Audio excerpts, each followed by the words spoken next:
अस्सलाम वालेकुम। उम्मीद करता हूँ आप सब खैरियत से होंगे।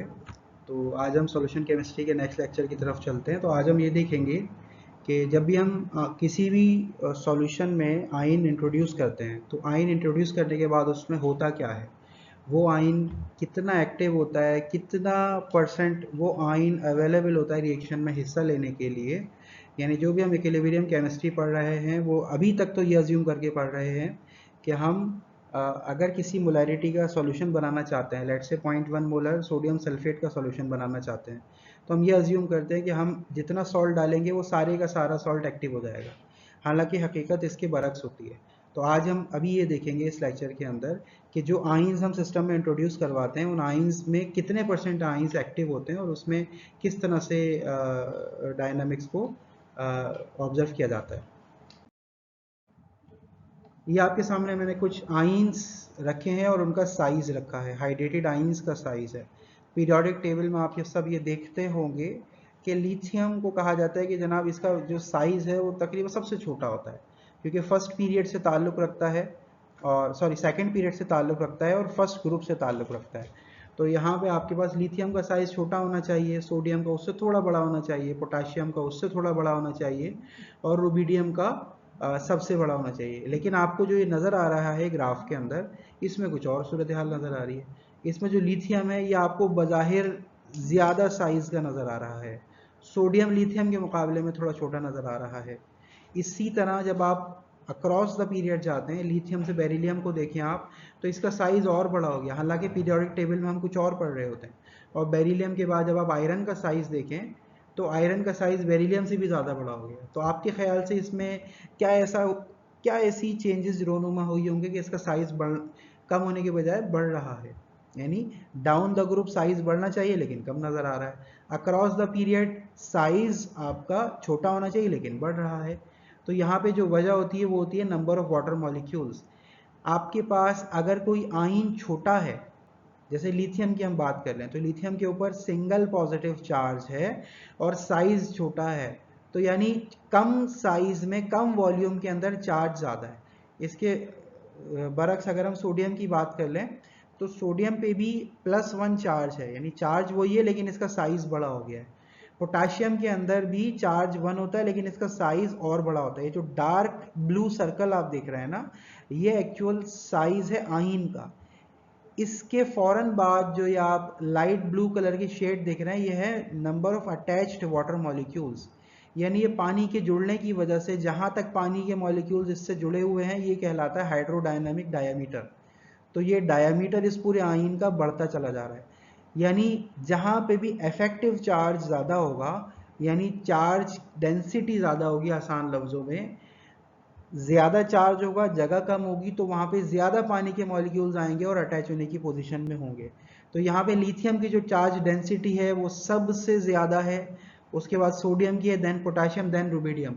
तो भले ही आयन का साइज बड़ा होता जा रहा हो लेकिन इसका जो हाइड्रोडायनामिक डायमीटर है, इस आयन का जो पानी के मॉलिक्यूल्स पानी में डालने के बाद जो इनका साइज होता है वो कुछ और होता है। ठीक है, तो पानी के मॉलिक्यूल्स लिथियम के साथ ज़्यादा जुड़ जाते हैं और जाहिर सी बात है जहाँ जहाँ ये लिथियम का आयन जाएगा पानी के मॉलिक्यूल्स भी साथ साथ ही जाएंगे।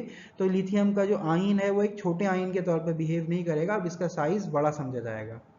इसी तरह जब बेरिलियम की हम बात करते हैं तो बेरिलियम का आप ये देख लीजिए आयन कितना छोटा है।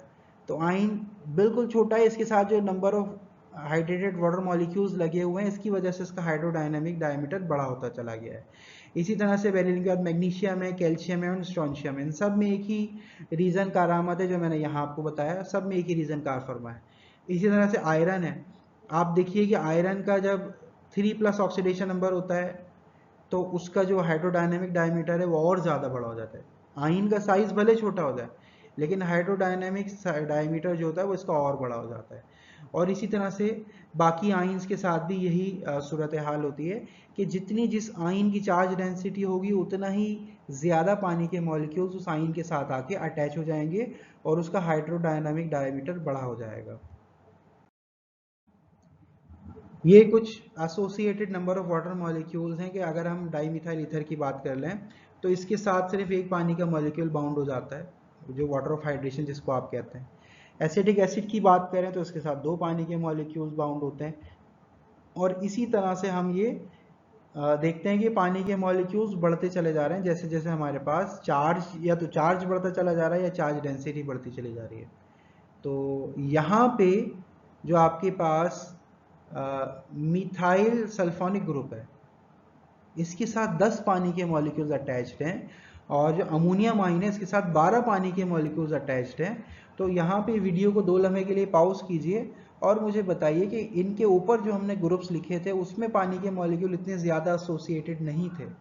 तो मिथाइल सल्फोनिक या अमोनियम आइन के साथ ऐसी क्या चीज़ आ चुकी है, क्या ऐसा चेंज है इन दोनों में कि जहाँ इनके साथ इतने ज़्यादा पानी के मॉलिक्यूल्स एसोसिएट हो रहे हैं। तो कमेंट में रीज़न दीजिएगा, और अगर रीज़न सही आया तो ठीक, गलत आया तो फिर मैं कमेंट में इसका जवाब दूंगा। अभी जो पानी में हमने आइंस डाले हैं, इन आइंस के डालने से क्या हमारे इक्विलिब्रियम पर कोई असर पड़ता है? एक बड़ा अच्छा सा इक्विलिब्रियम आप लोग अपनी लैब में भी इसको परफॉर्म कर चुके होंगे। जब फेरिक थायोसाइनेट से रिएक्ट करता है तो फेरिक थायोसाइनेट कॉम्प्लेक्स बनता है जो ब्लड रेड कलर का होता है, और इसका अगर हम इक्विलिब्रियम कांस्टेंट लिखने की कोशिश करेंगे तो वो कुछ इस तरह से होता है। अब मैं आपसे अगर पूछूं कि इक्विलिब्रियम कांस्टेंट की जो एक्सप्रेशन है, इक्वेशन है, इस इक्वेशन में सिर्फ मेरे पास कॉम्प्लेक्स आ रहा है और इनके जो रिएक्टेंट आइंस है वो आ रहे हैं। तो जब ये इक्विलिब्रियम कायम कर लेगा, इक्विलिब्रियम एस्टेब्लिश कर लेगा, और इक्विलिब्रियम में आने के बाद मैं इसमें कोई ऐसा सॉल्ट डाल दूं जो इनर्ट हो, ठीक है। मिसाल के तौर पे मैं इसमें पोटाशियम नाइट्रेट डाल दूं। पोटाशियम नाइट्रेट पोटाशियम थायोसाइनेट से कंबाइन भी नहीं होगा और नाइट्रेट फेरिक से कंबाइन नहीं होगा, यानी वो इंडिविजुअल रहेंगे, वो कोई इंटरफेरेंस कॉज नहीं करेंगे। तो आप मुझे ये बताइए कि क्या पोटाशियम नाइट्रेट डालने से इसके इक्विलिब्रियम कांस्टेंट पर कोई असर पड़ेगा? सोच लिया? यकीनन कुछ लोगों ने सोचा होगा जनाब जब इक्विलिब्रियम इक्वेशन में है ही नहीं कोई पोटाशियम नाइट्रेट की जगह और वो रिएक्शन में हिस्सा भी नहीं ले रहा, तो फिर इक्विलिब्रियम कांस्टेंट में यकीनन कोई असर नहीं पड़ना चाहिए। जबकि हकीकत में सिचुएशन ये होती है कि क्योंकि जब आप पोटाशियम नाइट्रेट डालते हैं तो कंसंट्रेशन कोशेंट कम होता जाता है जैसे जैसे हम पोटाशियम नाइट्रेट डालते हैं, यानी पोटाशियम नाइट्रेट डालने से ये जो इक्विलिब्रियम कांस्टेंट की वैल्यू है ये डिक्रीज हो जाती है। सही है, जो कि आपको इस ग्राफ से भी नजर आ रहा है कि जैसे जैसे पोटाशियम नाइट्रेट की कंसंट्रेशन बढ़ाते जा रहे हैं इस इक्विलिब्रियम कांस्टेंट की वैल्यू कम होती चली जा रही है। सही है ना स्ट्रेंज बात? आगे और देखते हैं। इसका मतलब ये हो गया कि जो इक्विलिब्रियम कांस्टेंट होता है, जो इक्विलिब्रिया आप स्टडी करते हैं, ये हकीकत में इनको ये कहा जाना चाहिए कि ये स्पेसिफिक कंडीशंस में कांस्टेंट होते हैं, यानी हम इनको कांस्टेंट्स एज सच नहीं कह सकते। Equilibrium constants are really not constants under every condition, यानी जब इक्विलिब्रियम कांस्टेंट की आप वैल्यू निकालेंगे तो आपको उस वक्त तमाम आइंस की कंसंट्रेशन पता होनी चाहिए, ना सिर्फ उन आइंस की जो इक्विलिब्रियम कांस्टेंट की इक्वेशन में फॉल कर रहे हैं, बल्कि इनके अलावा भी जो आइंस आपके सिस्टम में मौजूद हैं उनकी कंसंट्रेशन भी पता होनी चाहिए ताकि हम उनके आयनिक स्ट्रेंथ को कैलकुलेट कर सकें। ठीक है, इसी तरह से आप एक सैचुरेटेड सॉल्यूशन अज्यूम कर लें कैल्शियम सल्फेट का। कैल्शियम सल्फेट का KSP 2.4 एक्सपोनेंट -5 होता है, जो स्पेरिंगली सॉल्युबल सॉल्ट होता है, यानी मैक्सिमम अगर ये हल हो भी जाएगा ना पानी में तो इसकी सॉल्युबिलिटी बनेगी 0.015 मोलर। ठीक है, अब 0.015 मोलर अगर ये सॉल्ट सॉल्युबलाइज होता भी है तो इसमें तकरीबन 0.1 मोलर तो कैल्शियम और सल्फेट आइंस की सूरत में होते हैं, और जो 0.005 मोलर होता है वो आइन पेयर की सूरत में कंटेनर में रिवॉल्व करता रहता है। एक क्लास में मैंने आइन पेयर का आपको कॉन्सेप्ट दिया था। अब इसकी सॉल्युबिलिटी के दौरान जब आप इसको स्पेरिंगली सॉल्युबल सॉल्ट को डिसॉल्व करने की कोशिश कर रहे होंगे उस वक्त भी क्या होगा कि अगर आप कोई इनर्ट मटेरियल ऐड कर देंगे ना, जैसे पोटाशियम नाइट्रेट है, पोटाशियम नाइट्रेट एक इनर्ट मटेरियल है, यानी पोटाशियम ना तो सल्फेट से रिएक्ट करेगा, मतलब सोचिए अगर रिएक्ट कर भी जाए तो पोटाशियम सल्फेट बनेगा which is also soluble in water, तो रिएक्ट करेगा ही नहीं, कंबाइन होगा ही नहीं। इसी तरह से नाइट्रेट की बात कर लें तो कैल्शियम नाइट्रेट अगर कभी बन भी गया तो calcium nitrate is itself soluble in water, तो ये भी कैल्शियम नाइट्रेट अगर बन भी गया तो पानी में डिसॉल्व होता रहे हो ही जाएगा। तो potassium nitrate is actually inert as far as calcium sulphate is concern. तो इनर्ट सॉल्ट डाला, उसके बावजूद इनर्ट सॉल्ट डालने से तकरीबन 30% आपकी डिसोल्यूशन बढ़ जाती। तो आप ये ज़रा वीडियो पॉज कीजिए और 2 लम्हे के लिए सोचिए कि डिसोल्यूशन जो बढ़ी है, इस डिसोल्यूशन बढ़ने के पीछे क्या वजह है। सोच लिया? डिसोल्यूशन बढ़ने के पीछे वजह ये होती है कि जब आपके पास स्पैरिंगली सॉल्युबल सॉल्ट होता है ना, तो ये डायनामिक इक्विलिब्रियम में होता है। मैंने आपको क्लास में बताया था कि कैल्शियम सल्फेट एक खास हद तक तो डिसॉल्व हो जाएगा, लेकिन जब वो मैक्सिमम डिसोल्यूशन अचीव कर लेगा तो उसके बाद कुछ आपके पास जो आइंस हैं वो कंबाइन होकर प्रेसिपिटेट बनाएंगे और सेटल डाउन हो जाएंगे बॉटम पे।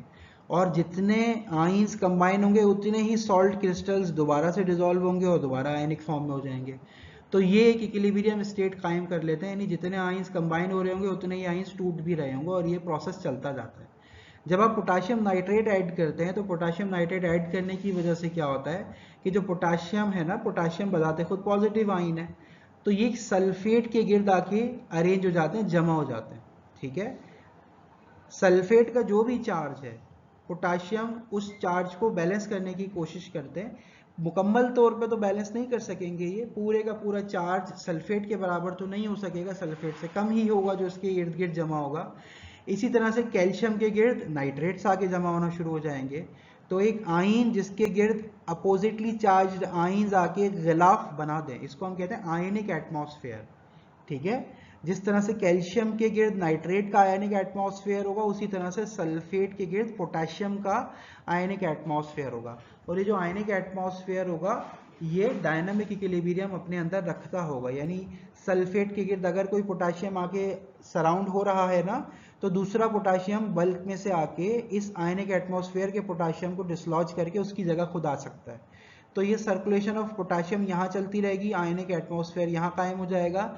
इसी तरह से कैल्शियम के ऊपर भी एक आयनिक एटमॉस्फेयर कायम हो जाएगा, यानी एक आयनिक एटमॉस्फेयर इसके गिर्द है और एक आयनिक एटमॉस्फेयर इसके गिर्द है। ठीक है, इसके गिर्द जो आयनिक एटमॉस्फेयर है वो पोटेशियम का है, जैसे कि मैंने आपको भी बताया। और कैल्शियम के गिर्द जो आयनिक एटमॉस्फेयर है वो नाइट्रेट का है, क्योंकि अपोजिटली चार्ज्ड आयंस हैं। अब क्या होगा कि अगर सल्फेट कंबाइन होना चाहे कैल्शियम के साथ तो वो नहीं हो सकेगा, क्योंकि अब इसके गिर्द पोटेशियम मौजूद है जो कैल्शियम के सिमिलर चार्ज को रिपेल करेगा। इसी तरह से अगर कैल्शियम अट्रैक्ट होना चाहे सल्फेट की जानिब, तो यहाँ पे नाइट्रेट ऑलरेडी मौजूद है। ये जो नाइट्रेट है ये सल्फेट को रिपेल करेगा और इसको जुड़ने से रोक देगा। तो जब ये आयंस आपस में जुड़ना चाहें तब भी नहीं जुड़ पाए तो क्या होगा, ये दोनों आयनिक सूरत में आयनिक एटमॉस्फेयर की वजह से अलग अलग रहेंगे, और अलग अलग रहने की वजह से तकरीबन 30% इनकी जो डिसोल्यूशन है वो बढ़ जाती है। तो उम्मीद करता हूँ ये रीज़न आपकी समझ आ गया होगा। यहाँ पे हमने ग्राफ से भी रिप्रेजेंट किया है कि अगर आप आयनिक स्ट्रेंथ बढ़ाएं तो उसका क्या असर होता है। तो अगर आपके पास पोटेशियम हाइड्रोजन टार्ट्रेट है, ठीक है, और आप सॉल्युबिलिटी स्टडी कर रहे हैं मैग्नीशियम सल्फेट की, सोडियम क्लोराइड की, ग्लूकोज की और KCl की, तो in case of magnesium sulphate जब आप पोटेशियम हाइड्रोजन टार्ट्रेट बढ़ाएंगे, यानी 0.03 मोलर से ज़्यादा कर देंगे, तो मैग्नीशियम सल्फेट की सॉल्युबिलिटी बढ़ना शुरू हो जाएगी। ठीक है, इसी तरह से सोडियम क्लोराइड के ग्राफ को अगर हम देखें तो सोडियम क्लोराइड की सॉल्युबिलिटी भी बढ़ रही है as far as the concentration of potassium hydrogen tartrate is increased. Glucose के केस में ऐसा कोई हमें चेंज देखने को नहीं मिलता, और अगर हम KCl की बात कर लें तो इसकी सॉल्युबिलिटी बढ़ने के बजाय कम हो रही है। तो ये एक बड़ी अचंभे की बात है, एक सोचने की बात है कि अगर बाकी तमाम कंपाउंड्स की सॉल्युबिलिटी बढ़ रही है, बाकी तमाम सॉल्ट्स की सॉल्युबिलिटी बढ़ रही है, KCl की कम क्यों हो रही है। तो वीडियो को पॉज कीजिए और थोड़ा सा सोचिए कि यहाँ पे ऐसा क्यों हो रहा है। सोच लिया? तो अब हम इस ग्राफ को एक्सटेंसिवली इंटरप्रेट करते हैं। देखिए, जब आपके पास मैग्नीशियम सल्फेट था तो मैग्नीशियम के ऊपर जो चार्ज होता है वो 2+ होता है ना, यानी इसके पास इसकी चार्ज डेंसिटी सोडियम के मुकाबले में ज़्यादा है। तो जिसकी ज़्यादा चार्ज डेंसिटी है वो ज़्यादा आयनिक एटमॉस्फेयर अपने गिर्द फील करता है, और ज़्यादा आयनिक एटमॉस्फेयर होने की वजह से जो रिकॉम्बिनेशन का फिनोमिना है वो कम से कम हो जाएगा। इसीलिए जिनके ऊपर चार्ज ज़्यादा होता है, या आसान लफ्ज़ों में चार्ज डेंसिटी ज़्यादा होती है, उनकी सॉल्युबिलिटी बढ़ जाती है किसी भी इनर्ट सॉल्ट को डालने के बाद। सोडियम क्लोराइड की बात कर लें तो सोडियम क्लोराइड के गिर्द भी आपको मालूम है, सोडियम के गिर्द अलग आयनिक एटमॉस्फेयर डेवलप होगा, क्लोराइड के गिर्द अलग आयनिक एटमॉस्फेयर डेवलप होगा, और फिर वो आयनिक एटमॉस्फेयर की वजह से रिकॉम्बिनेशन नहीं हो पाएगा, जिसकी वजह से इसकी सॉल्युबिलिटी तो बढ़ जाएगी, लेकिन मैग्नीशियम सल्फेट के मुकाबले में इसका असर कम होगा। ग्लूकोज की बात कर लें तो glucose is miscible in water, glucose does not produce ions in water. तो आइन पैदा नहीं होंगे तो आयनिक एटमॉस्फेयर भी पैदा नहीं होगा, और आयनिक एटमॉस्फेयर पैदा नहीं होगा तो डिसोल्यूशन में कोई असर नहीं आएगा, सॉल्युबिलिटी पे कोई फर्क नहीं आएगा। और KCl की जब हम बात करते हैं तो KCl की सॉल्युबिलिटी कम होने की वजह यह है कि जैसे जैसे हम KHP बढ़ाते जाते हैं तो पोटाशियम हाइड्रोजन टार्ट्रेट में भी तो पोटाशियम है और KCl में भी पोटाशियम है। तो यहाँ पे अगर हम पोटाशियम ऐड कर रहे हैं और पोटाशियम की ही डिसोल्यूशन भी चेक कर रहे हैं क्लोराइड के साथ, तो कॉमन आइन इफेक्ट की वजह से ली चैटलियर प्रिंसिपल ये कहता है कि जो डिसोल्यूशन है वो दोबारा से लेफ्ट की तरफ मूव कर जाएगी, यानी आसान लफ्जों में पोटाशियम आइन बनना कम हो जाएंगे क्योंकि हम ऑलरेडी पोटाशियम के आइन ऊपर से ऐड करने लगे। तो ये कॉमन आइन इफेक्ट यहाँ पे इसकी वजह है, और कॉमन आइन कैसे काम कर रहा है वो आप सबको मैं बता चुका हूँ। तो अगर आपके पास क्वेश्चन आता है इम्तिहान में और अगर कोई बच्चा बस ये लिख के चला जाए कि भाई कॉमन आइन इफेक्ट की वजह से ऐसा हो रहा है, तो कॉमन आइन इफेक्ट में ऐसा क्या हो रहा है वो बताना जरूरी है। जब तक आप वो नहीं बताएंगे आपको पूरे मार्क्स नहीं मिल सकते। इसका मतलब ये हुआ कि आपको ना सिर्फ अपने आइन ऑफ इंटरेस्ट की कंसंट्रेशन पता होनी चाहिए, यानी इक्विलिब्रियम कंडीशन में जो आयन आपका कोई कॉम्प्लेक्स बना रहा है, ना सिर्फ उनकी कंसंट्रेशन पता होनी चाहिए बल्कि उसके अलावा जो जो आइंस आपके सिस्टम में मौजूद हैं उन तमाम आइंस की कंसंट्रेशन भी आपको पता होनी चाहिए, ताकि आप उस कंडीशन में अपने सिस्टम को स्टडी कर सकें। तो इसका मतलब यह है कि concentration of your ion of interest is not the sole parameter, rather आपको आयनिक स्ट्रेंथ का इस्तेमाल करना पड़ेगा जो कि आपके सिस्टम में मौजूद तमाम आइंस की कंसंट्रेशन को काउंट करती है। ठीक है, आयनिक स्ट्रेंथ को आप इस फॉर्मूले के थ्रू निकाल सकते हैं। यहाँ पे C जो है कंसंट्रेशन को रिप्रेजेंट करता है और Z जो है वो इसकी चार्ज को रिप्रेजेंट करता है। यानी आपके सिस्टम में अगर दो तरह के सॉल्ट डिजोल्व हुए हुए हैं, मिसाल के तौर पे सोडियम क्लोराइड है और पोटाशियम नाइट्रेट है, तो सोडियम क्लोराइड में सोडियम अगर आप C1 कह रहे हो तो उसकी कंसंट्रेशन आ जाएगी, सोडियम का चार्ज +1 आ जाएगा और उसका स्क्वायर कर लेंगे। इसी तरह से क्योंकि सोडियम क्लोराइड था ना तो सिर्फ सोडियम का हमने यहाँ रखा, क्लोराइड का यहाँ रखेंगे। जितने भी आइंस पैदा हो रहे हैं उन सब हर आइन के लिए अलग अलग आप ये कंडीशन को फुलफिल करेंगे और अल्टीमेटली आपके पास एक आयनिक स्ट्रेंथ की वैल्यू आ जाएगी। अब ये जो आयनिक स्ट्रेंथ की वैल्यू होगी इसमें हर आइन का किरदार मौजूद होगा। ठीक है, यानी वो काम जो आप पहले सिर्फ कंसंट्रेशन ऑफ योर एनालाइट से कर रहे थे, अब आप आयनिक स्ट्रेंथ से अगर करेंगे तो वो ज्यादा एक्यूरेट होगा। ठीक है, अब यहीं पे कुछ न्यूमेरिकल्स हैं आयनिक स्ट्रेंथ के हवाले से। अगर मैं आपको कहूं कि आपको 0.1 मोलर सोडियम नाइट्रेट की आयनिक स्ट्रेंथ निकालनी है, तो ये वीडियो आप यहाँ पॉज कीजिए और ये सॉल्व करने की कोशिश कीजिए कि 0.10 मोलर सोडियम नाइट्रेट की आयनिक स्ट्रेंथ क्या होगी। यकीनन आप सबने कैलकुलेट कर लिया होगा। अब जो आपने कैलकुलेट किया है वो मेरे इस सॉल्यूशन से मैच कर लीजिए। ठीक है, यहाँ पे आपको मालूम है कि सोडियम नाइट्रेट जब टूटेगा तो आपके पास दो तरह के आइंस बनते हैं ना। सोडियम नाइट्रेट अगर टूटेगा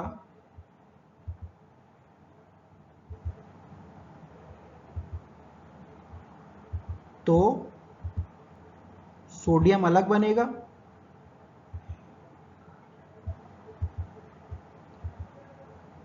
और नाइट्रेट आयन अलग होगा।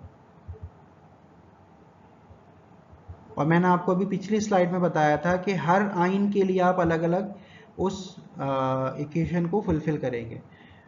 तो जितने सोडियम नाइट्रेट टूटेंगे उतने ही सोडियम बनेंगे, उतने ही मोल सोडियम बनेंगे और उतने ही मोल्स नाइट्रेट के बनेंगे। तो अगर मेरे पास 0.1 मोल सोडियम नाइट्रेट के हैं तो 0.1 मोल सोडियम के बनेंगे और 0.1 मोल नाइट्रेट के बनेंगे। तो मैंने पहले सोडियम के लिए कैलकुलेट किया, तो सोडियम की मोलैरिटी 0.10 मोलर बनेगी, और क्योंकि सोडियम का चार्ज +1 है तो ये मैंने यहाँ रख दिया, और फॉर्मूले का प्लस आ जाएगा। उसके बाद 0.10 मोलर आपके पास नाइट्रेट भी होगा, और नाइट्रेट का अपना चार्ज -1 होता है, उसका स्क्वायर हो जाएगा।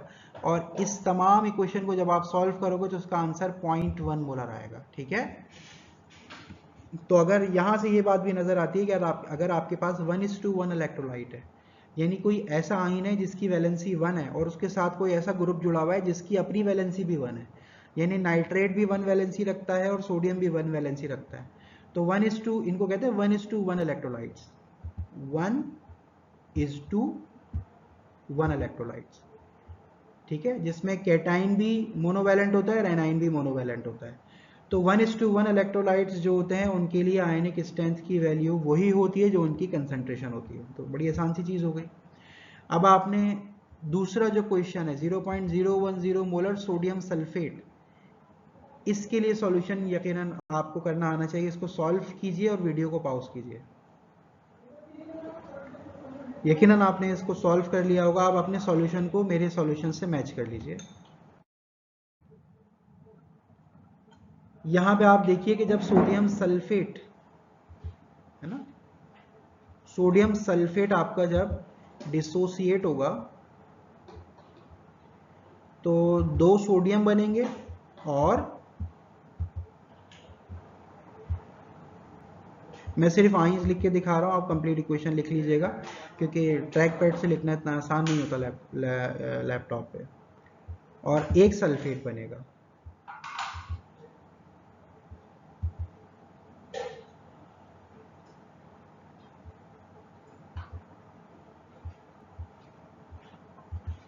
ठीक है, चलें लिख ही लेते हैं पूरा।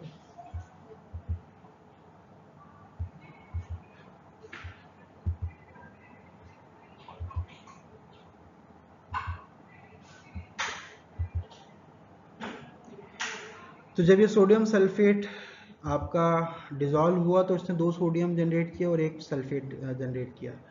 तो अगर आपके पास 0.01 मोलर सोडियम सल्फेट था तो जितना भी सोडियम सल्फेट यहाँ पे 0.01 मोलर टूटा होगा उसका दुगना सोडियम बना होगा, यानी 0.02 मोलर। ठीक है, डबल हो गया। और सल्फेट क्योंकि 1:1 का रेशियो रखता है तो ये 0.01 ही रहेगा, 0.01। सही है। तो अब हमने यहाँ पे सोडियम की पहले कंसंट्रेशन रख दी, हर आयन की रखनी होती है, तो सोडियम की कंसंट्रेशन 0.02 मोलर हो गई और सोडियम का जो चार्ज है वो +1 है। इसी तरह से जब सल्फेट की हम बात करते हैं तो सल्फेट के लिए वैलेंसी इसकी जो वैलेंसी 2 नेगेटिव है और इसका जो कंसंट्रेशन है वो 0.01 मोलर है। तो आपके पास ये जब हम इस इक्वेशन में पुट करेंगे तो कंसंट्रेशन आपके पास जो आयनिक स्ट्रेंथ निकल के आएगी वो 0.03 मोलर होगी, है ना। तो अब आपने देखा कि जब आपके पास 1:2 इलेक्ट्रोलाइट आता है या 2:1 आता है, 1:2 हो जाए, ये 2 थोड़ा सा गलत हो गया, इसको 2 को ऐसे करें। जब आपके पास 1:2 इलेक्ट्रोलाइट है या 2:1 है तो आपके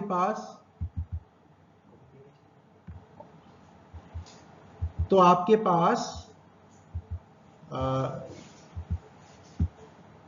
जो आयनिक स्ट्रेंथ है वो आपकी कंसंट्रेशन से ज्यादा फील होती है। तो ये फर्क है आयनिक स्ट्रेंथ का और कंसंट्रेशन का। अब जो आपके पास थर्ड क्वेश्चन है that is 1 millimolar calcium chloride. ख्याल रखिएगा 1 मिलीमोलर है, 1 मोलर नहीं है। तो इसके लिए आयनिक स्ट्रेंथ को कैलकुलेट कीजिए आप और इस वीडियो को पॉज कीजिए। यकीनन आप सबने कैलकुलेट कर लिया होगा। अब आप अपने सॉल्यूशन को हमारे यहाँ किए गए सॉल्यूशन से मैच कर लें। ठीक है, यहाँ पे भी हमने यही देखा कि अगर आपके पास इलेक्ट्रोलाइट 1:2 है, ठीक है ना, जो सोडियम सल्फेट है उसमें 2 सोडियम लग रहे हैं, 1 सल्फेट लग रहा है, तो 2:1। कैल्शियम क्लोराइड में 1 कैल्शियम है और 2 क्लोराइड है। ठीक है, तो 1:2 हो या 2:1 हो, दोनों ही कंडीशंस में आपकी जो आयनिक स्ट्रेंथ है वो आयनिक स्ट्रेंथ आपकी कंसंट्रेशन से ज्यादा फील हो रही है। अच्छा, नेक्स्ट जो केस है वो ये है कि अब आपने सोडियम सल्फेट तो लिया लेकिन एक इनर्ट सॉल्ट भी डाल दिया, KBr भी डाल दिया उसमें। तो इस केस में ज़रा मालूम कीजिए कि क्या आयनिक स्ट्रेंथ निकल के आती है। अब जो आयनिक स्ट्रेंथ निकल के आ रही है वो 0.05 मोलर है, जो 0.01 से बहुत डिफरेंट है ना। अगर आप कोई रिएक्शन परफॉर्म कर रहे हैं सोडियम सल्फेट का और आप समझ के बैठे हैं कि 0.01 मोलर इसकी इफेक्टिव कंसेंट्रेशन होगी, तो हकीकत में जो आयनिक स्ट्रेंथ यहाँ पे काम कर रही है वो 0.05 मोलर है। So this is something that you people should be aware of. तो इस तरह से आयनिक स्ट्रेंथ को हम कैलकुलेट करते हैं किसी भी आयन की। और ये मैंने छोटी सी समरी दे दी अब तक जो हमने पढ़ा, कि अगर आपके पास 1:1 इलेक्ट्रोलाइट है तो जो आपकी कंसंट्रेशन है उसी के बराबर आपकी आयनिक स्ट्रेंथ फॉल होती है।